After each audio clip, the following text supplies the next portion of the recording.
1차 시 학습 목표를 먼저 살펴보겠습니다. 첫째, 완성될 AI 요약 서비스의 전체 구조를 이해할 수 있다. 둘째, 컨테이너와 쿠버네티스가 필요한 이유를 설명할 수 있다. 셋째, 팟 디플로이멘트 서비스의 역할을 개념 수준에서 구분할 수 있다. 넷째, 마이크로 서비스 아키텍처의 기본 개념을 이해할 수 있다.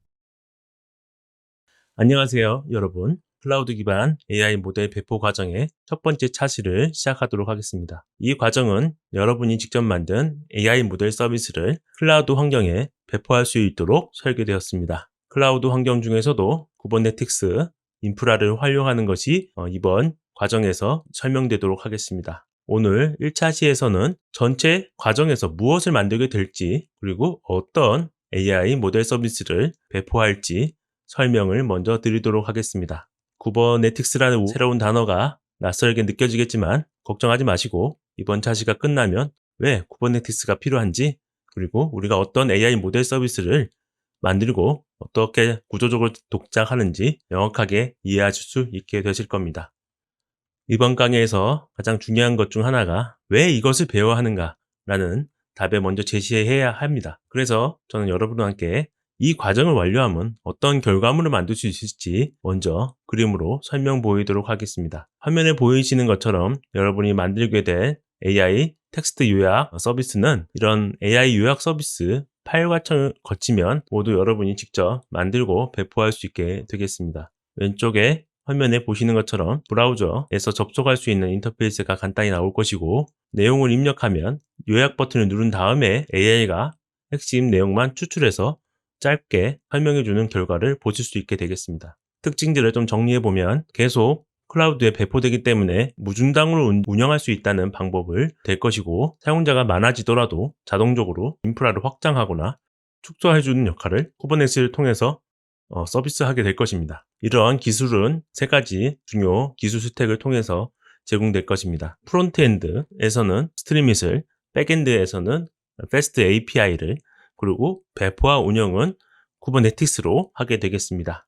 이제는 서비스가 어떻게 동작하는지 흐름을 보도록 하겠습니다. 사용자가 웹 브라우저에서 텍스트를 입력하면 그 요청이 스트리밋 프론트엔드로 넘어갑니다. 스트리밋은 사용자 인터페이스를 담당하고 있는 것이고, 입력받은 텍스트를 패스트 API 백엔드로 전달합니다. 뒤에서 요청을 받은 것을 AI 모델에게 호출하게 되고, 모델은 텍스트 요약한 다음에 결과를 다시 되돌려주게 되겠습니다. 이런 과정은 역순으로 다시 화면에 보이게 되는 구조까지 이루어지고, 약 길게는 1초에서 2초 이내에 결과가 나오도록 되겠습니다. 간단해 보이지만 이런 구조가 현대 웹 서비스와 AI 모델의 표준적인 패턴입니다. 잘 보시고 이해해 주시면 좋겠습니다. API는 어플리케이션 프로그래밍 인터페이스의 약자로 서로 다른 소프트웨어 간의 통신 규약을 설명하고 있습니다. 백엔드와 모델 API 서버, 프론트엔드와 백엔드 사이에 서로 다른 소프트웨어 간의 통신을 할 때 저희는 API라고 소통하고 있습니다. 왜 프론트엔드와 백엔드를 굳이 분리해야 될지 한번 생각을 해볼 수 있겠습니다. 그냥 하나로 만들면 어떨까요? 만들 수도 있겠지만 하나로 만들 때에는 한 부분을 수정할 때 전체를 다시 배포해야 되는 커플링 이슈가 있습니다. 문제는 이런 AI UI나 아니면 AI 모델이나 이런 것들만 자주 배포해야 될 경우가 생기는데, 그때도 다시 기차를 멈춰 세우고 다시 전체 기차를 설치한 다음에 운영해야 되는 것처럼 운영이 멈춘다는 상황이 발생이 됩니다. 이런 상황에서는 서비스가 전체적으로 멈춰야 되기 때문에 굉장히 비즈니스적으로도 불편한 상황이 올 것이고, 넷플릭스 사례처럼 작은 서비스로 시스템을 구성하면 하루에 1000번 이상의 배포가 있어도 부분적으로 버전의 업그레이드만 생성되기 때문에 큰 틀에서는 서비스가 다운되지 않고 부분적으로 버전이 업데이트된 소프트웨어가 배포되는 것이 서로 연동되게 되겠습니다. 이러한 구조가 마이크로 서비스 아키텍처의 기본이 되겠습니다. 작게 하나의 기능과 역할을 나누어서 서로 연결지어서 프로그램이 동작된다고 이해해 주시면 좋겠습니다. 전체 8차 시에 해당하는 학습 로드맵이 보시는 화면과 같습니다. 오늘은 1차 시에 전체 그림을 보는 시간이고, 지금 우리가 이런 화면을 통해서 이해를 하고 있습니다. 2차 시부터 4차 시까지는 쿠버네티스의 기본을 배우게 되겠습니다. 환경을 구축하고 디플로이먼트와 서비스 같은 핵심 개념을 실습하도록 하겠습니다. 5차시부터 6차시는 실전으로 REST API로 백엔드를 만들어서 배포하고 스트리밋으로 프론트엔드를 연동하는 과정을 체험하도록 하겠습니다. 7차시와 8차시는 운영 수준에서 중요한 부분을 이야기하도록 하겠습니다. 환경 변수라든지 API 키를 보완을 어떻게 할 것인지, 그리고 트래픽이 많아지면 필요한 오토 스케일링 기술까지도 우리가 알아보도록 하겠습니다. 총 8차시를 통해서 이런 여정을 통해 여러분이 AI 서비스를 클라우드에 배포하는 과정을 학습하도록 하겠습니다. 앞에서 서비스의 동작 흐름을 간단히 살펴봤는데요. 이번 세션에서는 각 컴포넌트가 실제로 어떻게 구성되고 연결되는지 조금 더 상세하게 알아보도록 하겠습니다. 스트리밋이 뭔지, REST API가 뭔지, 그리고 이들이 어떻게 통신하는지 이해하면 나중에 직접 배포할 때 훨씬 수월해지겠습니다. 우리가 만든 서비스는 기본적으로 3계층의 아키텍처를 따르고 있습니다. 보통 1990년대부터 사용된 기본적인 패턴으로 되어 있습니다. 프레젠테이션 티어라고 하는 사용자 UI를 보여주는 부분이 있고, 어플리케이션 티어, 비즈니스 동작과 응용을 담당하고 있는 부분입니다. 그 다음에 데이터 티어, 데이터를 처리하는 부분에 해당되겠습니다. 이렇게 레이어를 아키텍처적으로 나눠 놓는 이유는 각각의 담당과 역할, 책임을 나누어 놓기 위함입니다. 그리고 관심사를 분리하여서 코드가 체계적으로 관리될 수 있고, 역할과 책임을 구분해 지어서 각각의 역할에서 데이터를 처리하고 다음 단계에서 처리하게 함으로써 전체적으로 어느 사람이 보더라도 전체적인 아키텍처를 이해하기 쉽게 하기 위함이 큽니다. 또한 각각의 티어에 해당되는 기술의 교체도 추후에 가능하기 때문에 이런 기술 스택의 자유도도 가질 수 있고, 이런 표준된 아키텍처를 사용함으로써 딥적인 확장도 추후에 가능하게 되는 장점도 생깁니다. 스트리밋에 대해서 조금 더 다시 알아보게 됐습니다. 기본에 아시는 사람도 있겠지만 스트리밋은 파이썬만으로도 웹 어플리케이션을 만들 수 있는 프레임워크입니다. HTML이나 CSS, 자바스크립트를 몰라도 되며 파이썬 코드 몇 줄이면 인터랙티브한 웹 앱을 만들 수 있게 되겠습니다. 오른쪽 코드를 보시면 7줄만으로도 제목을 만들고 입력창을 만들고 버튼으로 우리가 원하는 내용을 받을 수 있게 되는 결과를 표시할 수 있게 되겠습니다. 저희가 다른 웹 기술 언어를 배우지 않아도 하나의 파이썬 언어만 배우더라도 쉽게 시작할 수 있고, 추후에도 데이터 사이언티스트나 머신러닝 엔지니어가 되어도 이런 스트리밋으로 원하는 내용을 쉽게 설명해 볼 수 있는 어플리케이션이 만들 수 있는 경험을 할 수 있는 좋은 라이브러리고 프레임워크입니다. 이번엔 REST API를 알아보도록 하겠습니다. REST API는 파이썬으로 REST API를 만드는 현대적인 프레임워크입니다.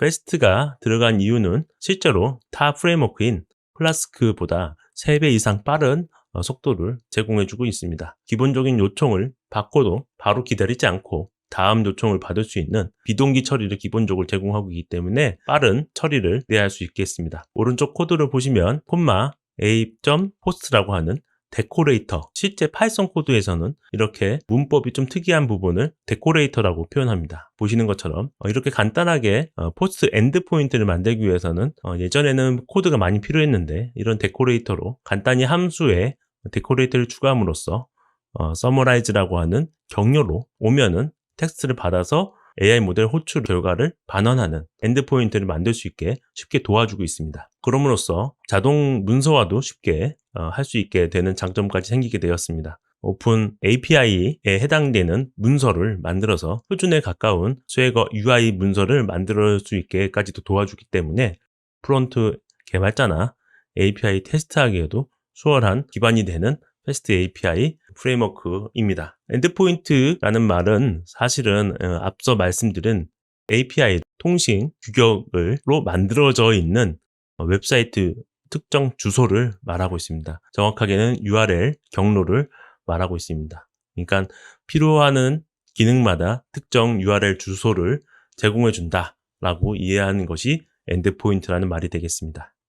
이번에는 스트리밋과 REST API 서로 통신하는 방법에 대해서 상세히 보도록 하겠습니다. 아까 API라고 설명했던 부분은 여러 규격을 통칭하는 말로서 그 규격 중에 정확히는 HTTP, 즉 하이퍼텍스트 트랜스포머 프로토콜이라고 하는 통신 규약을 사용해서 통신하고 있습니다. 통신 규약이라고 해서 복잡한 내용이 아니라 왼쪽에 HTTP 리퀘스트라고 하는 내용을 그대로 우리가 전송하게 됩니다.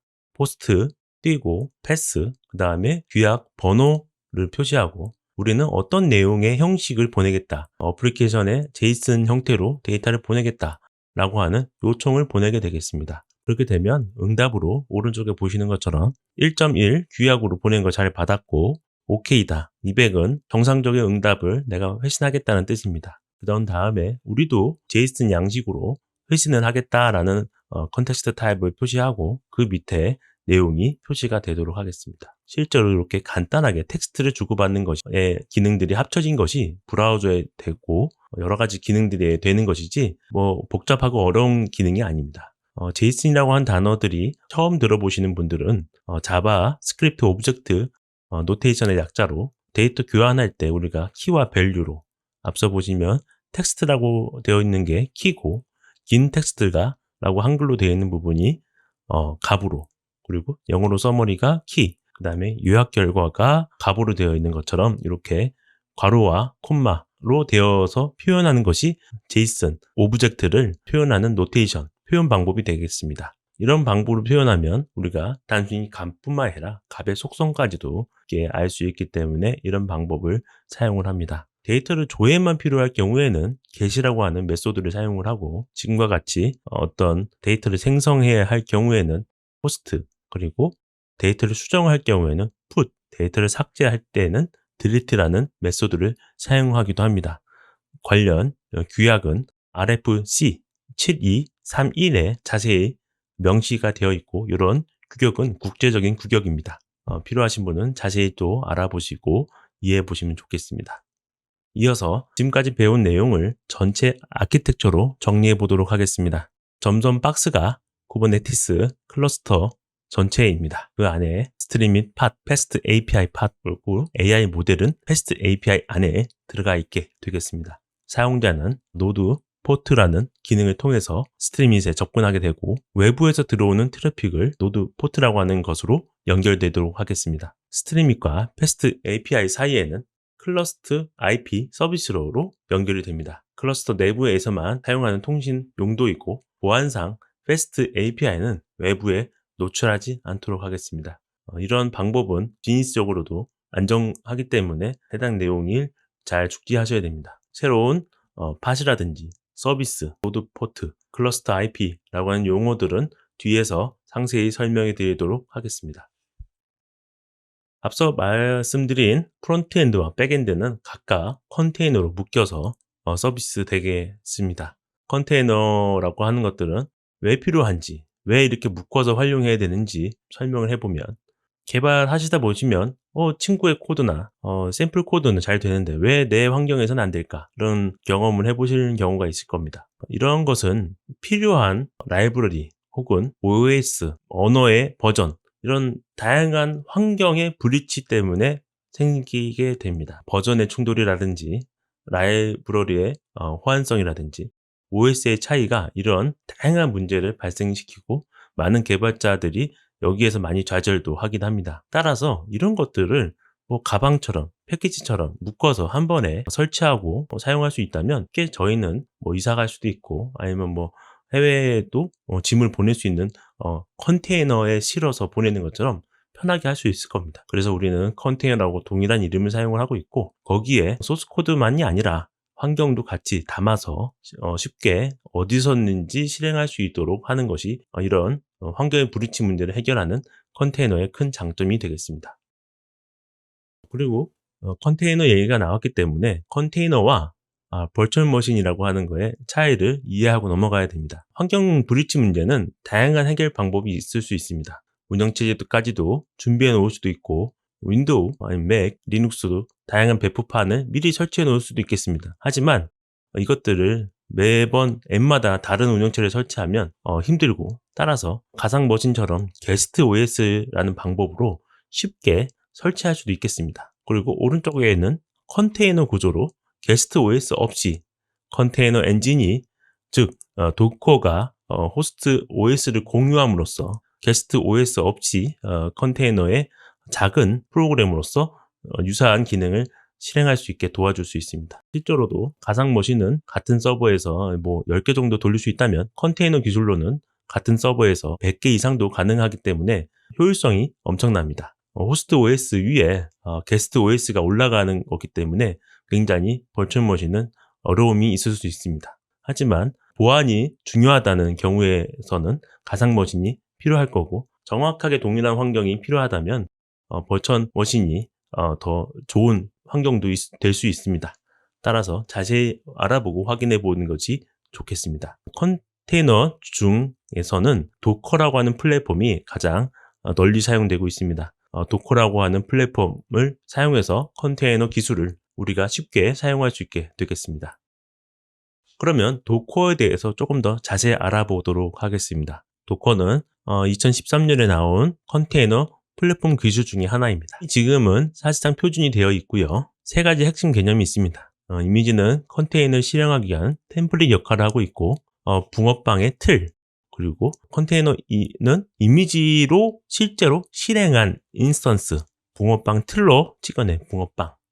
그리고 세 번째로 도커 파일은 이미지를 만드는 설계도 역할을 합니다. 붕어빵 틀을 만들기 위한 도면 같은 역할을 합니다. 그래서 우리는 도커 파일을 통해서 도면만 수정하면 붕어빵이 하나하나 나오는 좋은 컨테이너 기술을 도커를 통해서 접할 수 있게 되겠습니다. 4가지 핵심 장점이 있습니다. 일관성 있게 도커 파일만 수정하면 이미지는 어디서든지 실행이 가능하도록 되겠습니다. 개발자 노트북이나 서버에서도 동일한 환경이 되고 그래서 이식성이 좋습니다. AWS 등 다양한 클라우드에 종속되지 않고 쉽게 설치하고 실행시킬 수 있고 컨테이너 기술의 특징인 게스트 OS가 필요하지 않기 때문에 버추얼 머신 대신 리소스 사용이 적습니다. 또한 격리 기술로 다른 운영체제나 다른 앱이 메모리를 다 써도 크게 영향을 주지 않도록 하는 아이솔레이트, 프로세스별 독립된 환경으로 다른 컨테이너에 있는 프로그램이 영향받아서 죽지 않도록 하는 그런 격리 기능까지 제공해 줄 수 있게 되겠습니다. 하지만 아직은 완벽하지 않고 한계는 분명히 존재합니다. 컨테이너가 너무 많다면 어떻게 관리해야 될지 이런 스케줄링 이슈가 있고 실제로 구글이나 넷플릭스 같은 경우에는 하루에도 수십억, 수백만 개의 컨테이너의 관리가 필요한 상황입니다. 그래서 수동 관리가 어려움으로 이런 관리에 대한 오케스트레이션, 즉 여러 컨테이너를 한 번에 쉽게 관리해주는 기능이 필요한 것입니다. 그래서 나온 것이 쿠버네티스라고 할 수 있겠습니다. 앞서 컨테이너 기술이 좋지만 수동 관리가 불가능하고 많아지면 자동으로 배포하거나 장애에 강인하지 못한 문제점이 있습니다. 그래서 쿠버네티스는 그런 문제를 해결한 기술의 총합이라고 보시면 좋겠습니다. K8S, K와 S 사이에 8글자가 있어서 K8S라고도 불리고 있고 항해사 조타수라는 뜻이 있기 때문에 여러 컨테이너들을 안전하게 묶어서 항해시키는 조타수 역할을 한다고 기억해 주시면 좋겠습니다. 쿠버네티스는 구글에 의해서 2014년도에 컨테이너 기술을 만든 지 한 1년 정도 이후에 오픈소스로 공개되었고 15년간 다양한 다른 유사한 컨테이너 관리 기술의 경험을 바탕으로 이렇게 만들어져 있습니다. 쿠버네티스는 그러면 어떤 구조로 개발되어 있고 우리가 어떻게 알아야 될지 구조를 한번 보도록 하겠습니다. 크게 2가지 부분으로 나오게 됩니다. 컨트롤 패널, 클러스터의 두뇌 역할을 하고 있고요. 컨테이너가 돌아가는 서버들을 워커노드라고 얘기하고 있습니다. 그리고 컨트롤 패널에는 API 서버, 스케줄러, 컨트롤러, etcd 등이 있습니다. 그리고 API 서버는 모든 명령의 진입점, 즉 컨트롤을 할 수 있는 모든 명령을 받는 역할을 하고 있고요. 스케줄러는 팟, 즉 각각의 컨테이너들을 어떻게 배치할지를 결정하는 스케줄러가 있습니다. etcd는 모든 클러스터의 상태를 저장하는 데이터베이스 역할을 하고 있습니다. 이런 구조로 보시면 관리 영역과 운영 영역이 있고 각각의 워크노드를 관리하기 위해서 4개의 조직이 도움을 주고 있다라고 보시면 좋겠습니다. 자동 복구가 되기 위해서는 어떤 과정이 이루어지는 건지 살펴보도록 하겠습니다. 먼저 정상 상태에서 팟이라고 하는 컨테이너가 3개가 돌아가고 있다는 가정하에 우리는 항상 3개를 유지하라고 명령을 한 상황입니다. 그런데 갑자기 하나의 팟에서 알 수 없는 장애가 발생돼서 죽었다면 실행 중에 있는 컨테이너는 2개밖에 없고, 그러면 쿠버네티스는 3개여야 되는데 2개이구나 라는 것을 보고 자동으로 새로운 팟을 만들게 됩니다. 보통 프로그램은 다시 실행하면 문제가 해결되는 경우가 종종 있습니다. 그래서 이렇게 다시 실행함으로써도 문제를 해결하는 경우에 알 수 있고, 이런 경우에 우리가 왜 죽었는지 모르기 때문에 로그도 되게 중요한 상황이 되겠습니다. 그래서 선언적 관리, 우리가 최종적으로 필요한 상황, 3개의 팟이 실행 중이어야 된다라고 하는 선언을 미리 함으로써 그 모습의 상태가 아닌 상황일 때 장애로 판단하고 그것을 자동으로 복구하는 선언적인 관리로 갈 수 있도록 하는 것이 주요 메커니즘이 되도록 하겠습니다. 그러면 자동 확장은 어떻게 되느냐 알아보도록 하겠습니다. 약자로 HPA, 호리젠탈 팟 오토 스케일러라고 얘기합니다. 그림을 보시면 평상시에는 2개 정도 운영을 하다가 트래픽이 몰린다라고 하는 CPU 사용률이 90% 갈 수 있겠습니다. 그러면 오토 스케일러는 자동으로 팟을 4개로 늘리는 과정을 담당하게 되겠습니다. 그런 다음에 트래픽이 줄어서 CPU 사용률이 25도로 떨어지면 다시 2개를 줄여서 적정한 리소스만 사용할 수 있도록 관리할 수 있겠습니다. 이렇게 되면은 비용적으로도 많이 절감되는 효과가 발생될 수 있겠습니다. 가상으로 이런 상황을 봄으로써 적절한 소스를 사용하는 것이 비용 효율적인 것이 되기 때문에 많은 기업들이 선호하고 있습니다.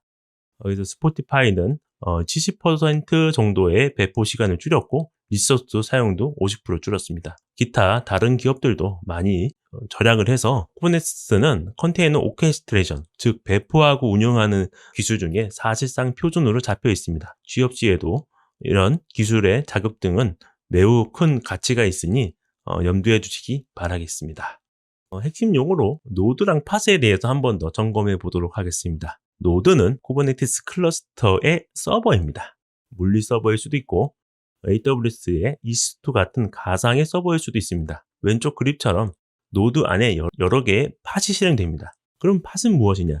팟은 쿠버네티스의 최소 배포 단위입니다. 컨테이너 하나 이상을 담고 있습니다.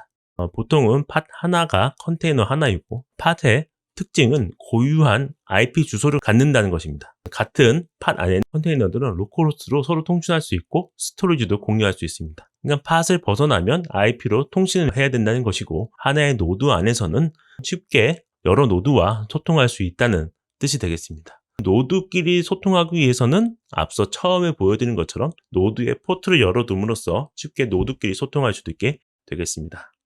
다음은 디플레이먼트와 서비스의 용어에 대해서 이해해 보도록 하겠습니다. 디플레이먼트는 포드의 관리자입니다. 이 이미지로 포트를 3개 만들어라고 선언해 놓으면 디플레이먼트가 그 상태를 유지하게 되겠죠. 그래서 팟이 죽으면 다시 만들고 필요하면 롤링하는 업데이트까지 진행되겠습니다. 그러니까 디플레이먼트는 선언하기 위해서 기록되는 문서에 가깝습니다. 서비스는 팟에 접근하는 문서입니다.